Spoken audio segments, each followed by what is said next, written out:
అప్పటికి సినిమాలు ఇంతగా పెరగలేదు. టీవీ అంటే ఏమిటో ఎవరికి తెలియని రోజులవి. అలాంటి ఆ రోజుల్లో రేడియో మాత్రమే ఏకైక వినోద సాధనం. అప్పటికి ఉదయాన్నే వచ్చే దినపత్రికలు కూడా లేవు కనుక జనం రేడియోలో వార్తలు వినేవారు, పాటలు వినేవారు. నాటికలు, రూపకాలు అన్నీ రేడియోలో వినాల్సిందే. ఆ రోజుల్లో రేడియోలు కూడా అందరి ఇళ్లలో ఉండేవి కావు. ఇంట్లో రేడియో ఉంటే వాళ్ళు గొప్ప గొప్ప వాళ్ళ కింద లెక్క అన్నమాట.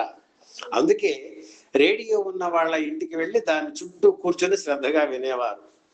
ఆ రోజుల్లో మద్రాస్ రేడియో స్టేషన్ అంటే సంగీత సారస్వత సభ. తెలుగు చిత్ర పరిశ్రమకు చెందిన శ్రీశ్రీ, ఆరుద్ర, దేవులపల్లి కృష్ణశాస్త్రి తరచూ మద్రాస్ రేడియో కేంద్రానికి వెళ్ళి కార్యక్రమాల్లో పాల్గొనేవారు. ఇక నటీనటుల సంగతి చెప్పనే అక్కర్లేదు. రేడియో సమర్పించే నాటికలు, నాటకాల్లో ఉత్సాహంతో పాల్గొనేవారు.